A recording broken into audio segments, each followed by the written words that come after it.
नमस्कार दोस्तों, मैं हूं डॉक्टर BL ढाका साइकेट्रिस्ट और आज हम बात करेंगे एक सेंसिटिव टॉपिक के बारे में जो काफ़ी इंपॉर्टेंट टॉपिक है, सुसाइड प्रिवेंशन। उसके बारे में हम बात करेंगे। पहले सुसाइड के कुछ आंकड़ों को जान लेते हैं। कोटा में इस वर्ष लगभग हर महीने 3 सुसाइड देखने को मिले हैं जो रिपोर्टेड हैं, यानी कि अभी 7-8 महीने में लगभग 20 से 22 सुसाइड हो चुके हैं। इकोनॉमिक टाइम्स की रिपोर्ट के अनुसार जो उच्च शिक्षण संस्थान है, जहाँ पे तैयारी करने के बाद जो बच्चे जाते हैं, वहाँ पे लगभग 20 सुसाइड इस साल देखने को मिले हैं, जिनमें 7 IITs में और 9 सेंट्रल इंस्टीट्यूशन में हैं। सारे डॉक्यूमेंटेड डाटा हैं और सुसाइड में बहुत सारा डाटा अनडॉक्यूमेंटेड भी होता है। तो यहाँ पे ये बहुत इंपॉर्टेंट टॉपिक है। वीडियो में हम बात करेंगे सुसाइड करने का जिनके मन में प्लान चल रहा है उनको क्या करना है अपने आप को सेफ रखने के लिए, और उनके फैमिली मेम्बर्स को या क्लोज फ्रेंड्स को, रिलेटिव्स को, कलीग्स को, जिनको ये पता चलता है कि वो रिस्क में है, तो उनको क्या करना चाहिए, किस तरह से उसकी हेल्प करनी चाहिए, वो बातें हम इस वीडियो में जानेंगे, जिससे कि हम सुसाइड को रोक सकें। चलिए पहले उन सिम्टम्स को या फिर उन विचारों को जान लेते हैं जो किसी के मन में चल रहे होते हैं जो इस दौर से गुजर रहा होता है। क्या आपके मन में पीड़ा जो है बहुत ही असहनीय हो गई है? आपको लगता है कि आपके मन में बहुत ही नेगेटिव और डिस्टर्बिंग थॉट्स चलते हों और आपको लगता है कि जीना बड़ा मुश्किल हो गया है, आपको लगता है कि डेथ ही एक रिलीफ है, सुसाइड के विचार या प्लान आपके मन में आने लगे हैं और आप बड़ा ही वर्थलेस फील कर रहे हो, आप बड़ा ही होपलेस फील कर रहे हो और आप बड़ा ही लोनलीनेस फील कर रहे हो, अकेलापन महसूस करते हो, जबकि आपके साथ फैमिली भी है, फ्रेंड्स भी हैं, उसके बावजूद अकेलापन महसूस करते हो, या आपके मन में कुछ चल रहा है कि इस तरह की फीलिंग आपके मन में क्यों आ रही है, इस तरह के विचार क्यों आ रहे हैं।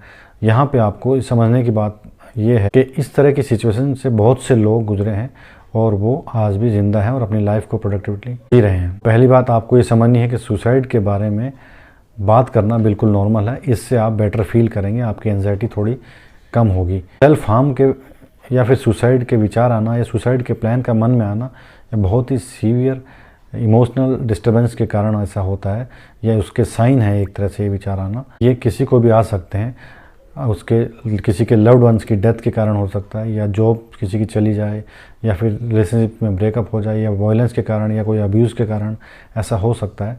और ये सिर्फ आपके मन में नहीं चल रहा है, इस तरह की सिचुएशन से जो होता है उसके हर एक के मन में ये विचार चलते हैं। तो अपने आप को ब्लेम ना करें, आप अकेले नहीं हैं। इस सिचुएशन से बहुत से लोग हैं जो निकले हैं और अभी भी अपनी लाइफ को अच्छी तरह एंजॉय कर रहे हैं। समझ लेते हैं जो 3 काम आपको सबसे पहले करने हैं जब आप इस सिचुएशन से गुजर रहे हो। तो सबसे पहला काम आपको ये करना है, जो आपने डिसीजन ले लिया मन में सुसाइड करने का, उसको बिल्कुल पोस्टपोन कीजिए कि आज नहीं, इसे कल करेंगे या परसों करेंगे, उसको पोस्टपोन करना है।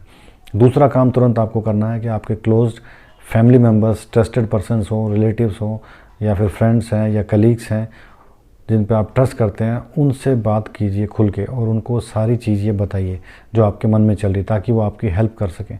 तीसरा काम जो आपको करना है वो प्रोफेशनल हेल्प लेनी है, या साइकेट्रिस्ट को कंसल्ट करना है, या साइकोलॉजिस्ट को कंसल्ट करना है, या काउंसलर से बात करनी है।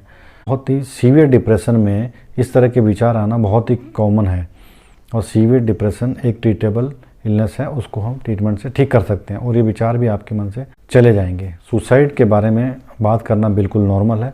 सुसाइड के बारे में बात करना सुसाइड को प्रोवोक नहीं करता है, आपकी एंजाइटी को बहुत कम करेगा। इसलिए ये मिथ है कि सुसाइड के बारे में बात करने से और प्रोवोक हो जाते हैं, ऐसा नहीं है। उसके बारे में बात करेंगे तो आपको थोड़ी एंजाइटी जो है वो कुछ। अब ये जान लेते हैं कि कौन सुसाइडल रिस्क पे है, किसको सुसाइड का रिस्क है। इसमें पहले हैं जो लोग जिन्होंने पहले कभी सुसाइड का अटेम्प्ट किया है, वो सुसाइड की रिस्क पे हैं। दूसरा, जो सीवियर डिप्रेशन में हो या फिर अल्कोहल या अदर कोई सब्सटेंस अब्यूज़ या उसमें अब्यूज़ में हैं या उसकी प्रॉब्लम है। तीसरे, वो पर्सन्स जो इमोशनल डिस्ट्रेस में हैं, जैसे किसी का कोई लव्ड वंस का लॉस हो गया हो, रिलेशनशिप में ब्रेकअप हुआ हो। चौथे, वो लोग हैं जिन्होंने वायलेंस फेस किया है या फिर सोशल डिस्क्रिमिनेशन फेस किया है या जिनका शोषण हुआ है। 5वें नंबर पे वो लोग हैं जो सोशली आइसोलेटेड हैं ना। अब हम देख लेते हैं कि फैमिली मेम्बर्स या फिर फ्रेंड्स को क्या करना चाहिए सुसाइड को रोकने के लिए। सबसे पहले वो उनसे खुल के बात करें, उनके मन की बात जानें और उनको महसूस कराएं कि आप उनके साथ हैं।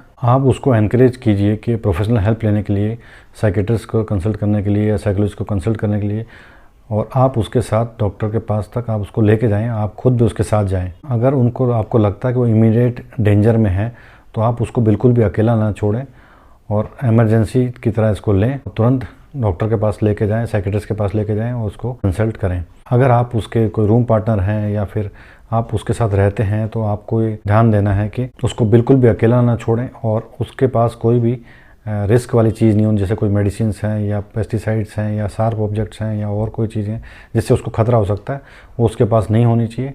और तुरंत आप उसके फैमिली मेम्बर्स को बताएं और हो सके तो आप भी उसको डॉक्टर तक लेके जाएं या कंसल्ट करिए। एक बार कंसल्ट कर ले, उसके साथ उसके टच में रहिए कि वो प्रॉपर हेल्प आगे ले रहा है कि नहीं ले रहा है।